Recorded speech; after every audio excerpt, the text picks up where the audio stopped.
Hello दोस्तों, आपका स्वागत है एक्टिव स्टडी में। दोस्तों, आज हम बात करने वाले हैं वीडियो री एग्जाम जो हाल ही में होने वाला है उसके लिए हिंदी देखेंगे। दोस्तों, इस पीडीएफ का लिंक ना वीडियो के डिस्क्रिप्शन में दिया हुआ है, वहां से आप डाउनलोड कर लेना और प्रिंट कर लेना। लिखने की कोई भी जरूरत नहीं है। हमें पता है इस समय टाइम की शॉर्टेज बहुत ज्यादा होती है। कुछ लोग जॉब्स कर रहे हैं, कुछ लोग और भी कवर कर रहे हैं, तो उनको लिखने में दिक्कत होती है। इसलिए मैंने ये पीडीएफ बना के दी हुई है। वहां से आप डाउनलोड कर ले, प्रिंट कर ले और इस वीडियो को देखें बस, और कुछ भी नहीं करना। यकीन मानिए 100% वीडियो में जो वर्णमाला से जो क्वेश्चन आएंगे ना, इससे कवर होंगे। नहीं होगा तो आप क्वेश्चन उठाना, देखना करके हो जाते हैं कि नहीं होते, फिर बताना आप। चलिए स्टार्ट करते हैं। हिंदी में ध्वनियां कितने प्रकार की होती हैं? तो वो होती हैं, कितने प्रकार की होती है? पहले दो प्रकार, दो होती हैं, चार होती हैं, छह होती है कि आठ प्रकार की होती हैं? तो वो होती हैं, दो प्रकार की होती हैं। ठीक है, इसके लिए अभी हम देखेंगे। पहले थोड़ा सा डिस्क्रिप्शन देख लेते हैं, फिर क्वेश्चन पे आते हैं। चलिए देखो, हिंदी में ध्वनियां ना या वर्ग हैं, दो प्रकार के होते हैं, स्वर और व्यंजन।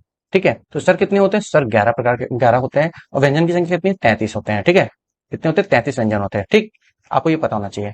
तो देखो, स्वर क्या होते हैं और व्यंजन क्या होते हैं। जो भी वर्ड स्वतंत्र रूप में बोले जाएं वो क्या कहलाएंगे? स्वर कहलाएंगे। मगर व्यंजन स्वतंत्र रूप से नहीं बोले जाते, उनको सहायता पड़ती है किसकी? स्वरों की।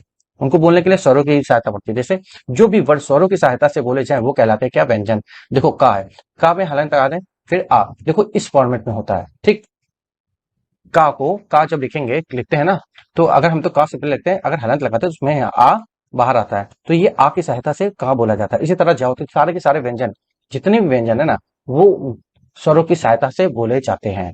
ठीक, और जब हम संधि पढ़ेंगे तो इसको बहुत अच्छे से डिटेल से देखेंगे।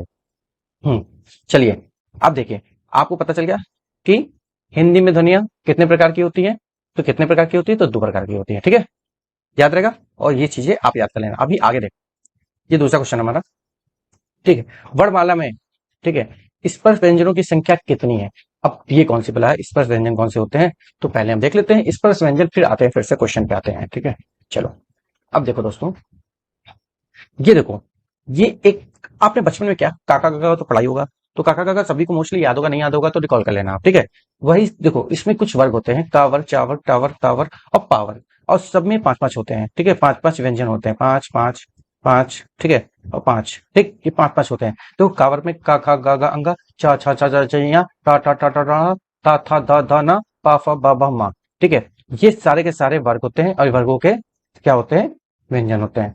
तो ये टोटल सारे के सारे क्या कहलाते हैं? स्पर्श व्यंजन कहलाते हैं। तो स्पर्श व्यंजनों की संख्या कितनी है?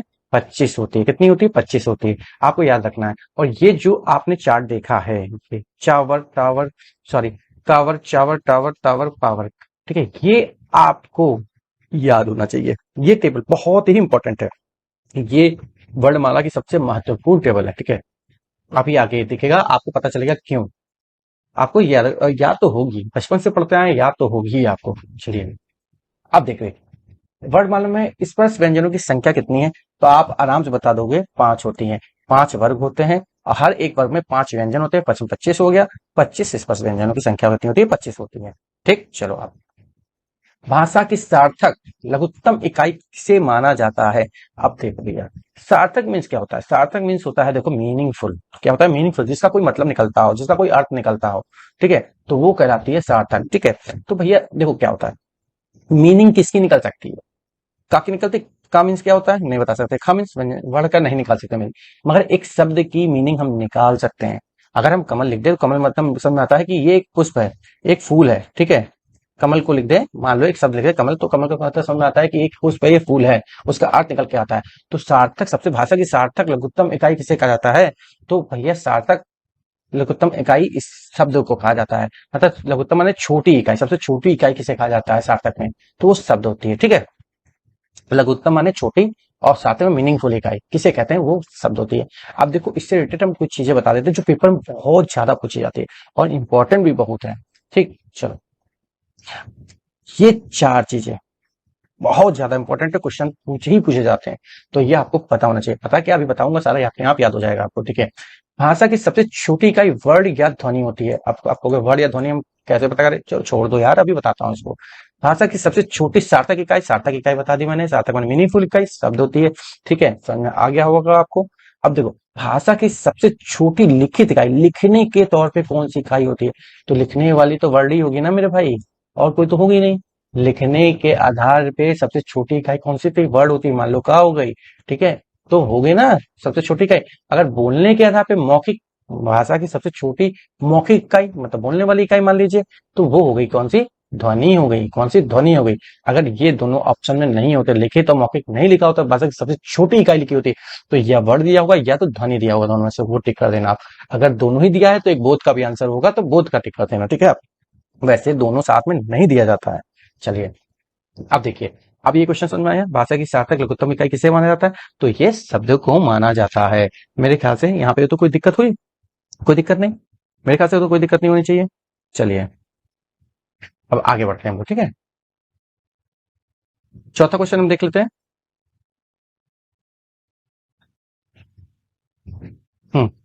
निम्न में से दीर्घ स्वर नहीं है। मतलब दीर्घ माने क्या होता है? दीर्घ माने देखो होता क्या है, दीर्घ माने होता है बड़ा, ठीक है, क्या होता है? बड़ा। इसमें से बड़ा स्वर कौन सा नहीं है? तो ये तो अपने आप में छोटा है, ठीक है, ये अपने आप में बड़ा स्वर है, समझ में आ रहा है। ये भी छोड़ो, हम पहले इसका डिस्क्रिप्शन डिसाइड कर लेते हैं, डिस्कस कर लेते हैं, उसके बाद डिसाइड करेंगे दीर्घ स्वर कौन सा है या नहीं है, ठीक है। मगर यहाँ से एलिमिनेट करना चाहे क्वेश्चन में तो आप कर सकते हो। ये तो बड़ा है, मतलब ये देख लो आप, छोटी ये छोटा है, तो दीर्घ को नहीं है, तो इसको आप टिक करके आगे बढ़ सकते थे, ठीक है। मगर हम आपको 100% बता रहे हैं, ये अभी भी चीजें पहचान में आनी चाहिए, ठीक। चलो, ये सारे वर्ड भी पहचान में आना चाहिए, कौन सा किस में आता है, दीर्घ में कौन सा आता है, और लघु हास्य में कौन सा आता है, तो ये सारी चीजें आपको पता होना चाहिए। चलिए अब हम स्वर के बारे में थोड़ा सा देखेंगे, फिर क्वेश्चन पे दोबारा आएंगे, ठीक है। स्वर देख लेते हैं। लिखने के आधार पे स्वरों की संख्या कितनी है? 11 है। बोलने के आधार पे स्वरों की संख्या कितनी है? 10 है। ऋषि वाला री जो होता है उसको काउंट नहीं किया जाता है इसमें, ठीक है। अब स्वरों के प्रकार देख लेते हैं। स्वर देखो 3 प्रकार के होते हैं, कौन कौन से? हस, दीर्घ और प्लुत स्वर, ठीक है। कौन कौन से? हस, दीर्घ और प्लुत स्वर। बोलने में कम समय लगे वो हस्व कहलाता है। हस माने होता है छोटा, ठीक है, और अधिक माने बड़ा, प्लुत माने और भी बड़ा, ठीक है। बोलने में कम समय लगे हस, हस्त से दुगना समय लगे दीप, ठीक है, दीप स्वर कहते हैं उसे। प्लुत में हस्त से 3 गुना ज्यादा समय लगे तो प्लुत स्वर कहते हैं। इसके डेफिनेशन पूछ दे देंगे, हस्त स्वर से 3 गुना समय लगता है या दीर्घ से ज्यादा समय लगने वाले स्वर को क्या बोलते हैं? तो आपको पता होना चाहिए प्लुत स्वर होते हैं, ठीक है। तो देखो अब देखो हस्त स्वर कौन कौन से होते हैं। छोटा आ होता है, छोटा आ बड़ा आ बोलते हैं, बचपन से हम पढ़ते हुए आते हैं। तो छोटा हो गया, छोटी ई, बड़ी ई, छोटी ई भी हो गया, छोटा ऊ भी हो गया, और ऋषिला री भी हो गया, ठीक है। ये 4 होते हैं आपके हस्त स्वर, आपको याद होने चाहिए। कौन से होते हैं? 4 होते हैं, ठीक। चलो अब देखो, और ये जो जो दीर्घ स्वर होते हैं उनकी संख्या 7 होती है। ये संयुक्त स्वर भी कहा जाता है, संयुक्त स्वर आगे भी देखेंगे हम, ठीक है। तो बड़ा आ होता है, ये तो आपको पता ही होगा, बड़ी ई होती है, बड़ा ऊ होता है। और देखो यहाँ पे ए और ए भी औ और औ भी हो जाते हैं, ठीक है। देखो कितने हमारे स्वर कितने हैं, आपको याद करने के तो बता देता हूँ कैसे याद करना। हमारे स्वर कितने हैं? स्वर होते 11 है, 11 है ना। तो 11 में से हमने छोटा आ, छोटी बड़ी, छोटे ऊ ले लिया और डी ले लिया। 4 तो हमने ले लिया, बचे क्या? 7, 7 सारे के सारे क्या आ जाएंगे? दीर्घ स्वर में आ जाएंगे, ठीक है। याद करने की जरूरत ही नहीं है आपको। छोटा आ, छोटी छोटा ऊ तो निकाल ही लिया आपने, भैया सही है, छोड़ बोलते ही हम लोग बचपन से इसको। और री ले लिया एक, और बच गए जितने एक जितने भी बचे वो सारे के सारे हम दीर्घ की कैटेगरी में डाल देंगे, ठीक है। तो दीर्घ और ह्रस्व में आपका कंफ्यूजन दूर हुआ, हो गया होगा मेरे ख्याल से। चलो अब देखिए प्लुत स्वर क्या होता है। हस्त स्वर से 3 गुना समय लगे उसे क्या कहते हैं? हम प्लुत स्वर कहते हैं। अब जैसे हम क्या कहते हैं, एक ओम, देखो बोलने में समय लग रहा है, हस्त से 3 गुना ज्यादा समय, दीर्घ से भी समय ज्यादा लग रहा, तो इसे प्लुत स्वर कहते हैं, ठीक है। आपको समझ में आया? आप क्वेश्चन पे आ जाते हैं। क्वेश्चन पे देखें, निम्न में से दीर्घ स्वर नहीं है। दीर्घ से छोटी ई नहीं है भाई, बड़ी ई है, ए है, ए, ए भी है, ठीक है। देखो इसमें कौन सा नहीं आते? हर्ष स्वर में छोटा आ हो गया, छोटी ई होगी, छोटा ऊ हो गया, ठीक है, और ऋषि वाला हो गया, ठीक है, ठीक है, ऋषि हो गया। ये हर्ष स्वर, बाकी जितने बचे ना वो सारे के सारे दीर्घ में डाल दो यार, टेंशन खत्म। चलो अब 5वां क्वेश्चन देख लेते हैं। किस स्वर के उच्चारण में दीर्घ स्वर से भी अधिक समय लगता है? अब ले भैया क्वेश्चन समझना आप। किस स्वर के उच्चारण में, बोलने में दीर्घ स्वर से भी अधिक समय लगता है? दीर्घ से अधिक किसमें लगता है? हर्ष दीर्घ से भी अधिक लगता है प्लुत स्वर में, ठीक है। तो आंसर क्या हो गया हमारा? प्लुत स्वर हो गया, ठीक। अनुस्वार नहीं, अनुनासिक भी नहीं, हर्ष स्वर भी, ये सारी की सारी चीजें हम आगे देखेंगे। हर्ष स्वर हमने देख लिया, प्लुत स्वर भी देख लिया, दीर्घ स्वर भी देख लिया, ठीक है। स्वर के प्रकार हमने देख लिए। चलो अब देखो अगला क्वेश्चन देख लेते हैं। हिंदी स्वरों का वर्गीकरण जब जीभ के जीभ के भाग के आधार पर किया जाता है। तो निम्नलिखित में से कौन सा भेद इसके अंतर्गत नहीं आएगा? अब देखो, अग्र, मध्य स्वर, पश्चर, विवर्त स्वर। अब देखो यार, पहले हम इसका डिस्क्रिप्शन देख लेते हैं, उसके बाद हम ये क्वेश्चन पे दोबारा करेंगे, ठीक है? अभी हमें कुछ नहीं समझ में आया ये कौन सी बला है। चलो, अब देखो, जीभ के अभी तक हमने स्वरों के प्रकार देख लिए। स्वर कितने प्रकार के होते हैं? 3 प्रकार के होते हैं, ह्रस्व, दीर्घ और प्लुत स्वर। अब स्वरों को बोलना होता है ना, तो जीभ के आधार पर स्वरों का वर्गीकरण कैसे किया गया है? फिर आगे वाले भाग से क्या बोला जाता है, बीच वाले भाग से क्या बोला जाता है, पीछे वाले भाग से जीभ को क्या बोला जाता है, कौन से स्वर बोले जाते हैं, ये सारी चीजें भी हमको अब पता होनी चाहिए, ठीक?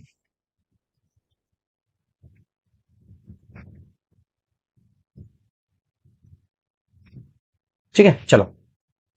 हाँ, अब देखो, अग्र स्वर क्या होते हैं? जीभ के अगले हिस्से से बोले जाने वाले स्वर क्या होते हैं? अग्र स्वर होते हैं। मध्य क्या होते हैं? जिन स्वरों के उच्चारण जीभ का मध्य भाग से होता है। जीभ के बीच वाले भाग से जो हम लोग स्वरों का उच्चारण करते हैं उसे मध्य स्वर कहते हैं। पश्च माने देखो, पश्च पीछे का स्वर कहलाता है ना। जिन स्वरों के उच्चारण में जीभ का पश्च पीछे वाला भाग काम करता है, ठीक है, तो पश्च स्वर कहलाता है। अब देखो, जीभ के आधार पर वर्गीकरण कितने टाइप का होता है? 3 प्रकार का होता है, अग्र स्वर, मध्य स्वर और पश्च स्वर। आपको ये चीज पता होना चाहिए, बहुत ज्यादा इंपॉर्टेंट है, ठीक है? कौन से जीव के आधार पे कितने स्वरों का वर्गीकरण किया गया है? जीव के आधार पे स्वरों का वर्गीकरण जो है ना, 3 टाइप से किया जाता है, ठीक है? अग्र, मध्य और पश्च, ठीक है? चलो, देखो, अग्र में कौन कौन सा आ जाता है, ठीक? ई, ई, ए, ठीक है? और मध्य में आ आता है, पश्च में बड़ा आ, छोटा ऊ, बड़ा ऊ, ओ, आओ, ठीक है? तो ये आपके पश्च स्वर है, ठीक है? अब आपको थोड़ा सा इसको याद भी करना है, और याद करने के लिए हम याद कैसे करेंगे? तो देखो, अब देखो, ई, ई, ए, और जो हो गए ना, ई, ए जो हो गए, ये अग्र स्वर होते हैं, आप इनको याद कर लीजिए। और मध्य वाला सिर्फ आ होता है, इनको याद कर लीजिए। और जितने भी बच जाते हैं उनको सबको हम डाल देंगे किसमें? पश्च स्वर में डाल देंगे, ठीक है? तो आपको अगर में ई, ए याद होना चाहिए। अगर हमारे जीभ के अगले हिस्से से जो बोला जाता है, आगे के हिस्से से बोला जाता है, वो ई, ए बोला जाता है, और मध्य से आ बोला जाता है। जो बाकी जो स्वर हमारे बच गए वो हमारे पीछे के बोले जाते हैं। तो उनको हम बाकी चीजों को एलिमिनेट करके इसमें पश्चिम में डाल देंगे, वो अपने आप चीजें निकल आएंगी। आपको याद होना चाहिए। मान लीजिए बहुत सारा याद करने में दिक्कतें आती हैं, मगर थोड़ी चीजें हम एलिमिनेट कर लें तो चीजें अपने आप निकल आती हैं, ठीक है? क्वेश्चन जब आते हैं, क्वेश्चन को सामने आता है, तो आप वहां पे एलिमिनेट मेथड यूज करिए तो ज्यादा बेहतरीन होगा, जिससे आपकी एक्यूरेसी बढ़ जाएगी। चलिए, अब क्वेश्चन पे दोबारा आते हैं। तो देखिए, स्वरों का वर्गीकरण जब किया गया है ना, तो जीभ के भाग के आधार पर किया जाता है। तो निम्नलिखित में से कौन सा भेद इससे अंतर्गत नहीं आएगा? तो हमने कहा, अग्री आता है, अगर आता है, मध्य आता है, और पश्च स्वर आता है, ठीक है? तो विव्रत नहीं आता है। विव्रत स्वर हम आगे पढ़ेंगे, ठीक? ये कौन सी बला है, इसको हम आगे देखेंगे। तो जीभ के आधार पर स्वरों का वर्गीकरण तो हम लोगों ने देख लिया। कैश कितने टाइप्स का होता है? तो 3 टाइप्स का होता है, ठीक है? इसमें कौन से होते हैं? ई, ए होते हैं। चलो, इसको भी हम याद करा देते हैं। अगर याद हो जाएगा तो मध्य अपने आप याद होगा, और बाकी पश्च तो अपने आप याद हो जाएगा। देखो, ये क्या लिखा है?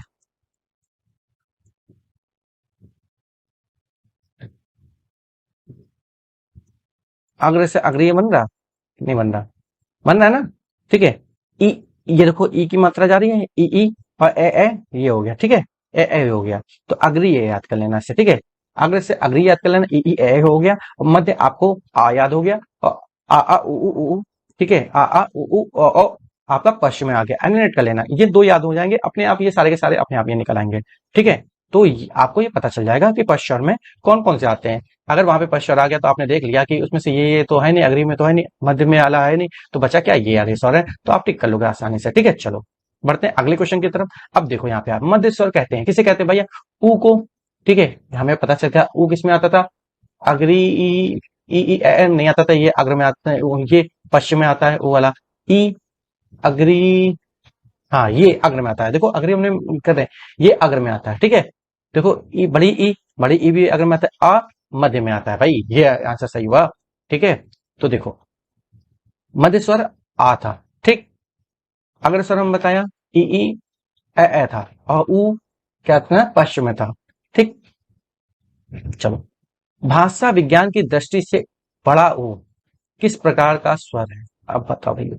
अग्र है? अग्र स्वर है? नहीं है मेरे भाई, अग्र नहीं है। मध्य स्वर है? नहीं है, मध्य में तो सिर्फ छोटा आ था, वो तो बिल्कुल है ही नहीं। पश, हाँ है, तो ये राइट आंसर हो जाएगा पश। ठीक हो रहे क्वेश्चन? नहीं हो रहे? हो रहे ना? परेशान ना हो, सारे होंगे। चलो, निम्नलिखित में से कौन सा स्वर समृद्ध है? अरे यार, अब ये कौन सी बला गई, समृद्ध स्वर कौन से होते हैं? अब इनको देखे पहले हम, चलो देखते हैं। अब देखो समृद्ध क्या होते हैं, मुख खुलने के आधार पर स्वरों का वर्गीकरण। अब देखो भैया, अभी तक हमने स्वरों का प्रकार देख लिए, जीभ के आधार पे मतलब स्वरों का वर्गीकरण देख लिया। ठीक है, अब मुख खुलने के आधार पर स्वरों का वर्गीकरण देखेंगे कि भैया मुंह खुल रहा है तो कितना मुंह खुल रहा है, तो कौन सा स्वर निकल रहा, आधा मुंह खुल रहा, पूरा मुंह खुल रहा, पूरा मुंह बंद हो रहा, तो इसके हिसाब से भी देख लेते हैं। चलो भाई देख लेते हैं। ये समृद्ध स्वर क्या होते हैं? देखो समृद्ध माने क्या होता है कि लगभग के बंद होना, इसका मतलब होता है बंद। ठीक है, क्या होता है? बंद। ठीक है, इसका मतलब बंद होता है। ठीक है, तो जिन स्वरों के उच्चारण में मुख लगभग बंद हो, चलो इसको भी मैं याद करा दूंगा। ठीक, बहुत अच्छे तरीके से। अर्ध समृद्ध माने क्या होता है? देखो आधा बंद हो, मतलब आधा बंद हो। ठीक, तो जिन स्वरों के उच्चारण में मुख आधा बंद हो। ठीक, विव्रत माने होता है खुला हुआ। क्या होना? खुला होना। जिन स्वरों के उच्चारण में मुख पूरा खुला हो। ठीक है, और अर्ध मतलब आधा खुला हो, जिन स्वरों के उच्चारण में मुख आधा खुला हो। अब देखो, अब जिन स्वरों के उच्चारण मुख लगभग बंद हो, वो कौन से स्वर होते हैं? ऐसे उ उ ई होते हैं। ठीक है, उ उ ई होते हैं। अब भैया देखो, अर्ध समृद्ध मैंने ओ ए, अभिव्रत मैंने आ, और फिर अर्ध समृद्ध आ ओ ए। अब सबसे बड़ी टेंशन है यार, इतना करोगे तो याद कैसे होगा? हाँ, याद होगा मेरे भाई, परेशान क्यों हो रहे हो? अभी मैं बताता हूँ कैसे याद होगा। ठीक, चलो बताता हूँ। देखो भाई, हाँ, थोड़ा सा मैं इरेज कर लेता हूँ, फिर बताता हूँ ये सारी चीजें। अरे यार, चलो। हम्म, मान लो ये एक बालक है। देखो भाई, मैं ड्राइंग नहीं करता, मैं बता रहा हूँ, ये बालक है। और ये क्या है? इंजेक्शन है, मतलब सुई है। जो बच्चों को लगती था, हम लोग बचपन में लगती था, सुई कहते थे हम लोग, सुई। चलो वही मान लो, सुई है। ठीक है, ये सुई मान लो। ठीक है, इंजेक्शन है। और ये जो है ना, ये जो लड़का है, ये एक सरदार का बच्चा है। ठीक है, तो भैया इसको जब क्या होगा, सुई लगाई जाएगी। ये क्या है? सुई। सुई को मैं लिख देता हूँ, सुई। हम लोग कहते हैं ना सुई, ये देखो सुई। क्या है? ये सुई। अब देखो, ये एक लड़का है, वो सरदार है। ठीक, तो सुई है ना, इसको क्या, इसको लगने जा रही है क्या? डॉक्टर क्या लगाने जा रहा है? सुई लगाने जा रहा है। तो ये देखो, यहां से सुई से याद करना, उ और ई, उ ई याद हो गया। ठीक है, समृत मने उ ई याद हो गया। सुई से ये सुई लगने जा रही है, इंजेक्शन लगने जा रहा है। आपको समझ में आया? ठीक है। अब देखो, ये क्या बोला, सुई लगने जाएगा तो बच्चा क्या कहेगा? ओए सुई मत लगायो, समझ ले वरना, बोलेगा ना। लड़का क्या बोलेगा? ओए, तो ओ ए, क्या हो गया? ओ ए असमर्थ हो गया। मगर डॉक्टर तो सुई लगाएगा भाई, उसकी तबीयत खराब है क्योंकि, लगाएगा ना। जब सुई लगा देगा तो बच्चा क्या बोलेगा? आ, मतलब पूरी तरह से बोलेगा, आ मम्मी आ, तो चिल्लाएगा। तो चिल्लाएगा तो पूरा मुंह खोल देगा, आ। ठीक है, तो विवृत हो गया, और जो बच जाएंगे वो अर्ध विवृत हो जाएगा। ठीक है, याद हो या? ठीक है, चलो। समृद्ध माने क्या होगा? समृद्ध तो सुई से याद करना, सुई। और फिर क्या बोलेगा? असमृद्ध ओए, ओ ए, फिर क्या होगा? तो विवृत हो जाएगा, आ, पूरा मुंह खुलता है ना, आ। ठीक है, तो विवृति मैंने, अब पूरा मुंह किसमें खुलेगा? कोई सा भी स्वर आप उच्चारण करो उसका, तो देखो आ बड़ा ही में खुलता है, तो पूरा मुंह जब खुलेगा ना तो आ ही का आएगा। तो ये तो ऐसे ही याद हो जाता है। और अर्ध समृद्ध में आधा मुंह खुला रहेगा तो छोटा आ, ओ है, तो ये अर्ध समृद्ध में देखो ना, एलिमिनेट कर लेना यार। समृद्ध माने क्या होगा? सुई आ गया, फिर ओए हो गया, अर्ध समृद्ध माने ओए हो गया। उसके बाद विवृत माने बड़ा आ गया, जो बच जाएंगे 11 में से ना, वो उसमें चले जाएंगे, अर्ध विवृत में चले जाएंगे। ठीक है, चलो अभी क्वेश्चन पे देखते हैं। अब देखो, इसमें से कौन सा समृद्ध स्वर है? देखो भैया, समृद्ध स्वर कौन कौन सा है? आ, ये तो विवृत है, बड़ा। ठीक है, ओ, बताओ भैया ये है कि नहीं? बताओ, ई या ए, कौन सा इसमें से समृद्ध स्वर है? तो देख लो भैया, सुई हमने बताया। ठीक है, समृद्ध में तो ये भी आ रहा। ठीक है, और ए और विवृत आ जा रहा, तो ये तो विवृत हो गया, ये भी विवृत हो गया, और ये भी विवृत हो गया। ठीक है, ये अर्ध विवृत हो गया, अर्ध विवृत हो गया, ये विवृत हो गया, और ये हो गया आपका समृद्ध, क्योंकि सुई। ठीक है, उ ई। ठीक है, ये आपका हो गया समृद्ध स्वर हो गया। ठीक, थोड़ी सी प्रैक्टिस करोगे याद हो जाएगा, यकीन मानो। ठीक, चलो, अर्ध विवृत स्वर कौन से है? अब देखो, बड़ा ऊ है, ए है, आ है, तो आ तो हो गया विवृत भैया, सीधी बात है। अब ये हो गया समृद्ध, ठीक है। अ, ओए, ठीक है, ये भी समृद्ध हो गया, ठीक है। बच गया क्या, ये। तो ये हो गया अर्थ विवृत हो गया, ठीक है। चलो, अर्थ विवृत हो गया, ये वाला डी वाला देख लो। स्वर ध्वनियों के प्रकार हैं। अब देखो स्वर ध्वनि के प्रकार हैं। स्वर ध्वनि के कौन से, दीर्घ, हमने बताया था। स्वर के जो प्रकार थे, 3 प्रकार के होते हैं, हस, दीर्घ और पृथु स्वर। तो ये सारे के सारे स्वर ध्वनि के प्रकार हैं, ठीक है। आज की वीडियो दोस्तों यहीं पे खत्म होती है। बताना वीडियो कैसी लगी। मिलते हैं नेक्स्ट वीडियो में। नमस्कार दोस्तों।